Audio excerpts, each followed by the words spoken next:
मेरे प्यारे दोस्तों, स्वागत है आपका only for GS bye Sumit.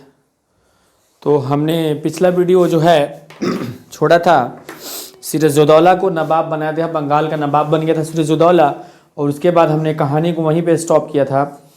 तो आज हम नेक्स्ट वीडियो उसी की आगे की बात करेंगे और उसमें हम देखेंगे कि सिराजुद्दौला ने किस तरह से बंगाल को जो है एक कुशल शासक के रूप में, कुशल नवाब के रूप में उसने बंगाल को नियंत्रित किया। और यकीन मानो दोस्तों, अगर सिराजुद्दौला बंगाल में और लंबे टाइम तक नवाब रह जाता तो शायद अंग्रेज की विस्तार जितनी हुई है भारत में, या दिखती है आपको, या अंग्रेज हमें गुलाम बना दिए, शायद नहीं बना पाते। और इसका मैं प्रमाण आपको दूंगा, क्योंकि मैं यहाँ समझाऊंगा आपको किस तरह से सिराजुद्दौला एक कुशल और एक बढ़िया नवाब था और उसने कितने अच्छे अच्छे काम को किए और कैसे कैसे अंग्रेजों को उसने नाको चने चबवा दिया और मजबूर कर दिया कि बंगाल के हिंद पास में एक फुल्टा आइलैंड था, वहां पे अंग्रेज भागने पर मजबूर हो गए।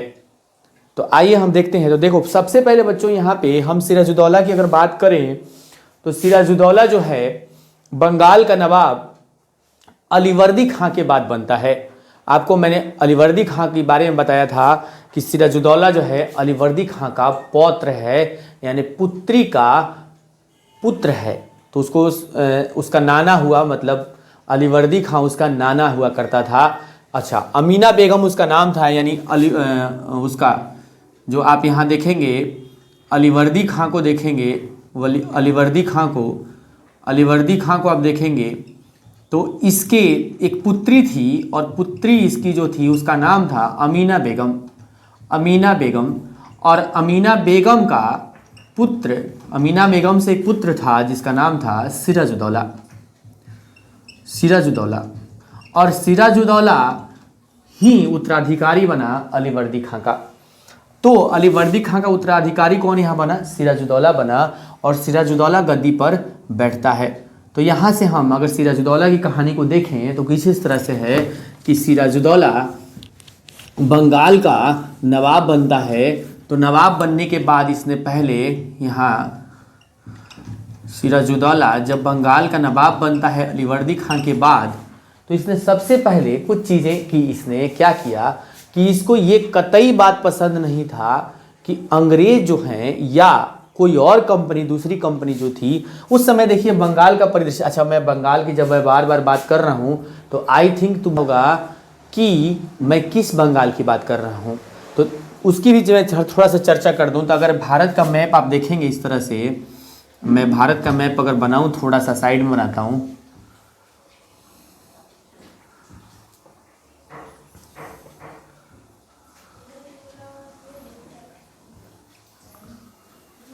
यहाँ पे आप देखेंगे दोस्तों, तो ये गुजरात वाला क्षेत्र है। तो यहाँ पे आप देखेंगे तो बंगाल का क्षेत्र क्या है, तो देखिए यहाँ पे एक देश है बांग्लादेश। क्या है दोस्तों? बांग्लादेश। आई थिंक मुझे आपको दिख रहा होगा, बांग्लादेश यहाँ पे है, यहाँ पे बिहार है, यहाँ नीचे झारखंड है, यहाँ पे आप बिहार, झारखंड, उड़ीसा और पश्चिम बंगाल तो था ही, पश्चिम बंगाल। ठीक है दोस्तों, यानी देखा जाए तो बिहार जो कहते हैं, बंगाल जिसको हम कहते हैं, ये पूरे क्षेत्र को हम क्या कहते थे? बंगाल कहते थे। ठीक है नहीं? यानी इसमें कौन कौन से आ गया? BIH यानी बिहार आ गया, JH झारखंड आ गया, उड़ीसा आ गया, फिर से वेस्ट बंगाल WB आ गया, और फिर से बांग्लादेश भी आ गया। ठीक है, इतने सारे को मिला के हम क्या बोलते थे? इतने सारे को मिला के हम बंगाल बोलते थे। ठीक है, झारखंड है, उड़ीसा है, और WB वेस्ट बंगाल है, और बांग्लादेश है। ठीक है ना?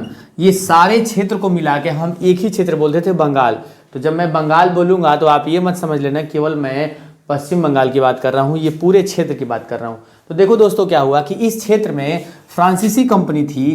फ्रांसीसी कंपनी, मेन मुद्दा यहीं से मैटर पकड़ा, फ्रांसीसी एक थी और एक अंग्रेज भी थे। ठीक है, तो हुआ क्या मैटर कि फ्रांसीसी जो थे और चंद्रनगर का जो है किलेबंदी कर रहे थे, और अंग्रेज जो थे कलकत्ता का किलाबंदी कर रहे थे, कलकत्ता का। अब ये दोनों क्षेत्र में जो किलाबंदी चल रही थी, इससे सिराजुद्दौला को ये बात बिल्कुल पसंद नहीं थी। तो सिराजुद्दौला ने बोला कि तत्काल प्रभाव से दोनों जगहों का किलेबंदी को बंद किया जाए, यानी फ्रांसीसी जो है चंद्रनगर का किलेबंदी बंद करें और अंग्रेज जो है कलकत्ता का किलाबंदी बंद करें। लेकिन ये मानने वाला तो कोई था नहीं। तो यहाँ पे डर के मारे, आप देखेंगे कि डर के मारे यहाँ पे फ्रांसीसी इस बात को मान जाते हैं और चंद्रनगर की किलेबंदी को बंद कर देते हैं। फ्रांसीसी, यहाँ लिखेंगे फ्रांसीसी चंद्रनगर के किलेबंदी को बंद कर दिया, किलेबंदी को बंद कर दिया। लेकिन अंग्रेज ये बात मानने को तैयार नहीं थे और अंग्रेजों ने कलकत्ता का किलाबंदी यानी फोर्ट विलियम का किलाबंदी को बंद नहीं किया और इस वजह से सिराजुद्दौला बिल्कुल नाराज हो गया। और जब नाराज हुआ तो अंग्रेजों को ठीक करने की बारी थी, अंग्रेजों को सबक सिखाने की बारी थी, अंग्रेजों को उनके औकात को थाह लगाने की बारी थी। तब उसने क्या करता है, तो आप देखेंगे यहाँ पे कि अंग्रेजों ने किलेबंदी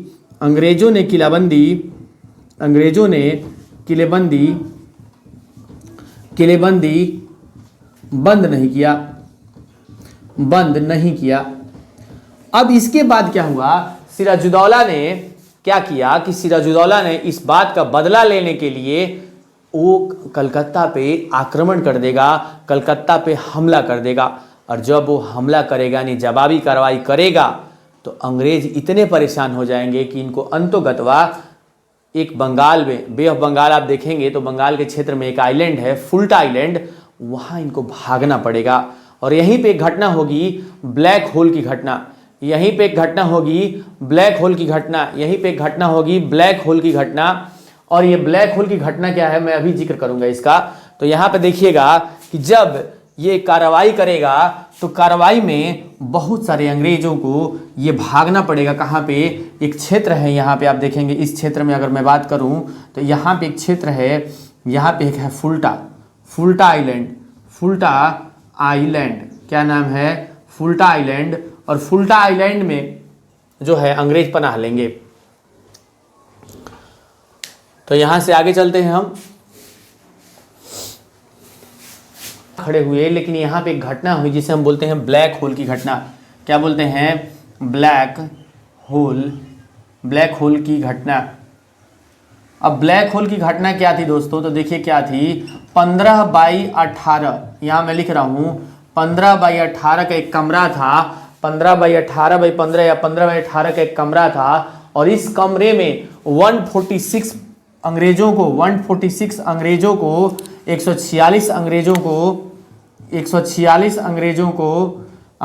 को बंद कर दिया गया। और जब एक दिन बाद खोला गया, यानी अगली सुबह जब खोला गया, अगली सुबह जब खोला गया दोस्तों, अगली सुबह जब खोला गया तो मात्र 23 जिंदा बचे थे, 23 जिंदा बचे।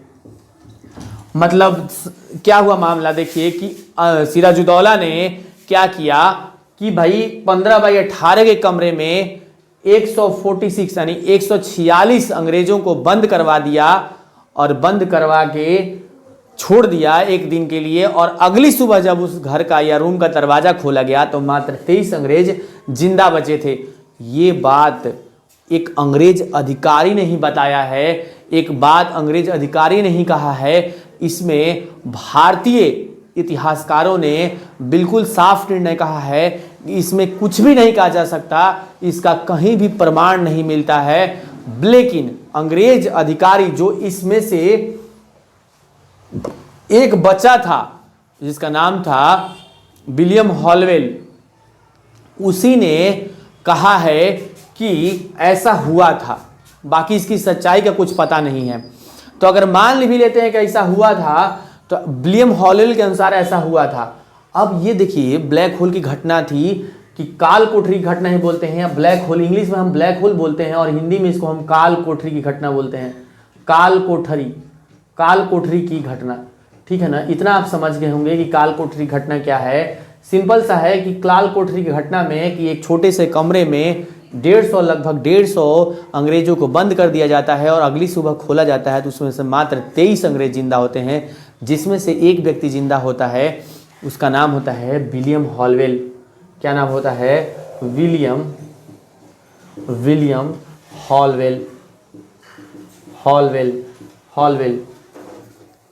हॉलवेल। तो ये बात आप समझ गए होंगे कि इतनी बात ब्लैक होल में होती। अब देखिए, अब बताते हैं कि ये जब घटना सारे हो गए तो अब हम आते हैं अलीगढ़ की संधि क्या थी। अलीगढ़ की संधि का जिक्र क्या है? तो देखिए दोस्तों, अलीगढ़ की संधि जो है ये हुई है आपको फरवरी महीने में। लॉर्ड क्लाइव था और लॉर्ड क्लाइव जब भारत पहुंचा तो भारत में आते ही सिराजुद्दौला से सबसे पहले उसने फरवरी 1757 में अंग्रेज प्लस सिराजुद्दौला के साथ अलीगढ़ का संधि हुआ। किसका संधि हुआ दोस्तों? अलीगढ़ का संधि हुआ। और अलीगढ़ की संधि में यह तय हुआ कि अब ना तो अंग्रेज परेशान करेंगे और ना ही बंगाल के नवाब परेशान करेंगे, दोनों एक दूसरे का कोई हस्तक्षेप नहीं करेंगे, सब अपना अपना काम करेंगे। लेकिन ये पता है अंग्रेजों की चाल थी, अंग्रेजों का एक षड्यंत्र था, लॉर्ड क्लाइव का एक षड्यंत्र था कि हम अलीगढ़ संधि के तहत सिराजुद्दौला को एकदम आश्वस्त कर देंगे कि अब हमारे और आपके बीच में कोई झगड़ा नहीं है और हमें वक्त मिल जाएगा षड्यंत्र करने का, हमें वक्त मिल जाएगा मामला को अपने पक्ष में लाने का, क्योंकि वो जानते थे कि अभी बंगाल क्षेत्र में सिराजुद्दौला बहुत मजबूत है, बहुत ताकतवर स्थिति में है और उसको तोड़ना इतना आसान नहीं है हमारे लिए। तो हमें क्या करना होगा? षड्यंत्र का सहारा लेना होगा या कूटनीति का सहारा लेना होगा और हमें कोई ना कोई ऐसा व्यक्ति चाहिए जो बागी हो जाए सिराजुद्दौला की तरफ से, तब सिराजुद्दौला को मैं तोड़ सकता हूँ। और इसी की शुरुआत थी। तो आप यहाँ ध्यान रखना, एक बात यहाँ पे है अलीगढ़ की संधि। तो आप याद रखना कि अलीगढ़ की संधि पलासी के युद्ध से पहले हुआ है। पलासी के युद्ध से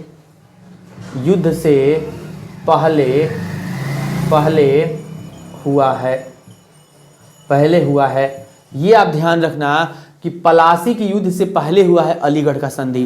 तो आपको आई थिंक ये बात समझ में आया होगा कि अलीगढ़ का संधि पलासी के युद्ध से पहले हुआ है, ये बिल्कुल आप ध्यान रखना। ठीक है दोस्तों, तो अब आगे चलते हैं। देखो यहाँ तक कहानी आप समझ गए होंगे कि सीक्वेंस में चल रहे हैं हम कि सिराजुद्दौला नवाब बना और सिराजुद्दौला ने उसका निर्माण करने से बोला कि भाई आप लोग जो है किलेबंदी ना करिए, तो अंग्रेज नहीं माने। तब उसने कार्रवाई किया और उसी कार्रवाई में ब्लैक होल की घटना हुई और ब्लैक होल के घटना के बाद ये खबर मद्रास पहुंची, क्योंकि मद्रास में लॉर्ड क्लाइव था जो कि बंगाल का बाद में गवर्नर बनता है, पहले वो वहाँ का गवर्नर था। तो वो आता है और आके सिराजुद्दौला के साथ अलीगढ़ का संधि करता है और अलीगढ़ के संधि के बाद मामला पूरा शांत हो जाता है। लेकिन रुकिए, लॉर्ड क्लाइव यहाँ रुकता नहीं है। लॉर्ड क्लाइव अब क्या करता है, अब आगे कहानी देखिए क्या होता है। लॉर्ड क्लाइव क्या करता है यहाँ पे। अच्छा, मैं जो भी स्टेटमेंट बोल रहा हूँ, चाहे जो नोट्स के फॉर्म में होगा, वो मैं वीडियो के उसमें डाल दूंगा। सारा आपको वीडियो पे आता जाएगा लिखा हुआ पार्ट, तो आप वहाँ से पॉज करके वीडियो का सारा जो नोट्स पॉइंट है, जो लिखना है आपकी कॉपी में लिखेंगे आप, वो सब आप लिख लेंगे। क्योंकि मुझे जहाँ तक लग रहा है कि मैं पीपीटी से वीडियो जो बना रहा था वो कारगर तो है दोस्तों, लेकिन शायद मुझे लग रहा है कि जब तक आई कांटेक्ट नहीं होगा ना हमारा और आपका, तो आपको मामला समझ में नहीं आएगा। इसलिए मैंने सोचा कि अब मैं क्या करूँगा कि सेक्शन समझाने वाला सेक्शन तो रहेगा ही रहेगा, लेकिन उसके बगल में जो लिखा हुआ पार्ट है उसको भी मैं ऐड कर दूंगा, ताकि वो जैसे जैसे मैं बोलते जा रहा हूँ या जैसे जैसे समझाते जा रहा हूँ, वो सारा वीडियो आपके स्क्रीन पे वर्डिंग फॉर्म में या सेंटेंस के फॉर्म में मैं पूरा नोट्स टाइप लिख दूंगा, तो आपको देखने में सहूलियत होगी, आपको मज़ा भी आएगा। ठीक है ना दोस्तों। तो आइए हम यहाँ कर लेते हैं। तो हमने क्या कहा था अभी कि अब क्या करेगा लॉर्ड क्लाइव, कि लॉर्ड क्लाइव अब जो है अब षड्यंत्र शुरू करेगा। और षड्यंत्र की शुरुआत देखिए कहाँ से होती है। षड्यंत्र की शुरुआत आप देखेंगे तो यहाँ पे वो सबसे पहले एक बंगाल में एक व्यक्ति है, बंगाल का व्यक्ति है बंगाल का एक व्यक्ति है मानिकचंद या चंद्र जो भी है, चंद नाम है मानिकचंद। तो देखिए मानिकचंद जो व्यक्ति है ये क्या है, ये बंगाल का अंबानी है। मतलब आज के जो अंबानी है ना, धीरू भाई अंबानी है, मुकेश अंबानी। तो मुकेश अंबानी उस समय का है बंगाल का ये मानिकचंद। मतलब पैसे में बहुत बड़ा नाम है इसका, पैसे में बहुत बड़ा ख्याति है, और किसी किसी को पैसे की जरूरत होती है तो पैसा देता है। तो मानिकचंद एक व्यक्ति है जो बंगाल का मतलब एक तरह से पैसे वाला व्यक्ति है, धनी मनी व्यक्ति है, राजा है। राजा तो नहीं बोलेंगे, मतलब पैसा वाला है, व्यापारी है। तो मानिकचंद को पकड़ा किसने, रॉबर्ट क्लाइव ने। बोला रॉबर्ट क्लाइव जो है किसको पकड़ता है, रॉबर्ट क्लाइव किसको पकड़ता है, मानिकचंद को पकड़ता है, और बोलता है रॉबर्ट क्लाइव मानिकचंद से कि सुनिए आप जो है हमको किससे मिला दीजिए, हमको मिला दीजिए मीर जाफर से। किससे मिला दीजिए, मीर जाफर से हमको मिला दीजिए, बहुत इंपॉर्टेंट काम है। मानिकचंद तो समझ गया कि ये मीर जाफर से क्यों मिलना चाहता है और क्या चाहता है मीर जाफर से मिलके करना। तब मानिकचंद ने बोलता है यहाँ पे रॉबर्ट क्लाइव से कि मैं तो मिला दूंगा आपको मीर जाफर से, लेकिन बदले में मुझे क्या मिलेगा। तब रॉबर्ट क्लाइव बोलता है कि आप तुमको जो चाहिए मुझसे बोलो, मैं तुम्हें दूंगा। तब इन दोनों के बीच में यानी रॉबर्ट क्लाइव और मानिकचंद के बीच में तय होता है कि बंगाल का प्रशासन यानी बंगाल की आधी राजस्व रॉबर्ट क्लाइव की होगी और आधा कंट्रोल मानिकचंद का होगा। ये तय हो जाता है। ये तय होने के बाद मानिकचंद बिल्कुल जाता है मीर जाफर के पास और मीर जाफर से कहता है कि मीर जाफर तुमको रॉबर्ट क्लाइव याद कर रहा है, तुम रॉबर्ट क्लाइव से मिल लो, बहुत ज़रूरी है। तो मीर जाफर बोलता है ऐसा क्या है। तो मीर जाफर बोलता है कि ठीक है मैं मिलूंगा। अब देखिए दूसरी यानी फर्स्ट स्टेप का मीटिंग इनके और इसके बीच में हुआ, और सेकेंड स्टेप का मीटिंग जो हो रहा है रॉबर्ट क्लाइव और मीर जाफर के बीच में हो रहा है। ये सेकेंड दो डंडी मैंने खींचा है, मतलब सेकेंड मीटिंग है। मीटिंग नंबर 2 और मीटिंग नंबर 1 यहाँ हो गया, ठीक है ना। मीटिंग नंबर 1 यहाँ हो गया। तो मीटिंग नंबर 2 में यानी रॉबर्ट क्लाइव और मीर जाफर के बीच जब जो मीटिंग हो रहा है उसमें मीर जाफर कहता है कि ठीक है मैं ये सब कर दूंगा, लेकिन मुझे क्या। तो उसने बोला बंगाल के अगले नवाब तुम होगे। कौन? मीर जाफर। तो उसने ये ऑफर दे डाली कि बंगाल का अगला नवाब कौन होगा, मीर जाफर होगा। तब ये कहता है ठीक है जब बंगाल का मैं अगला नवाब हो जाऊंगा तो इससे अच्छी बात क्या है। इसको भी लगा कि सेनापति से एक ही बार नवाब का कुर्सी मिल जाएगा और वो भी स्वतंत्र राज्य का नवाब बन जाऊंगा मैं। ये बात तो बिल्कुल सही थी, हो गया ये चीज, ठीक है यहाँ तक मामला ठीक था। तब ये तय हो गया कि अब रॉबर्ट क्लाइव किसके खेमे में था, रॉबर्ट क्लाइव के खेमे में मीर जाफर आ गया, और मीर जाफर जैसे ही रॉबर्ट क्लाइव के खेमे में आ गया, और ये बात 3 लोग अभी तक जानते थे, और तीनों लोग कौन कौन थे आपको पता ही होगा, एक मानिकचंद है, एक रॉबर्ट क्लाइव है, एक मीर जाफर है। तो ये दोनों तो कर ही रहे हैं, ये एक तीसरा व्यक्ति जान रहा है जो कभी भी इस मैटर को लीक कर सकता था, कभी भी इस मैटर को डिस्क्लोज कर सकता था। तब इन दोनों ने मिलकर इसको क्या कर दिया, एक दिन रात के अंधेरी रात में मानिकचंद कहीं जा रहा था, अगले दिन उसका बॉडी मिला उसी रास्ते पे कहीं पड़ा हुआ। अब आप समझिए क्या हो गया होगा उसके साथ। तो इन दोनों ने उसको मिलके निपटा दिया, क्योंकि हो सकता था कि वो लालच में सिराजुद्दौला से ये बात कह देता। आप समझ गए। तो ये हो गया। तो रॉबर्ट क्लाइव और ये मिल गए, तो अब होगा सजेगा दरबार जून 12 1757। कौन सा ये दिन है, वही दिन है जो इतिहास लिखी जाएगी, इतिहास के सुनहरे अक्षरों में लिखी हुई है, बैटल ऑफ पलासी या पलासी का युद्ध। तो यही है वो पलासी का युद्ध। और पलासी के युद्ध में पलासी का युद्ध में 2 लोग सामने सामने हैं। एक तरफ है सिराजुद्दौला सिराजुद्दौला और दूसरी तरफ है रॉबर्ट क्लाइव। ठीक है दोस्तों, ऑब्वियस ही बात है कि मीर जाफर गद्दार है तो सेनापति इसका तो मीर जाफर है, सेनापति तो इसका मीर जाफर है, लेकिन नाम का है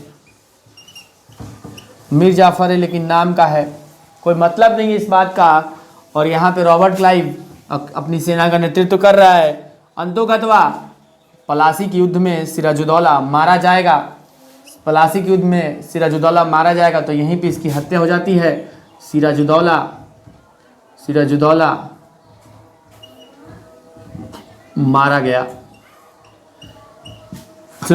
गया और तय शर्तों के अनुसार मीर जाफर बंगाल का अगला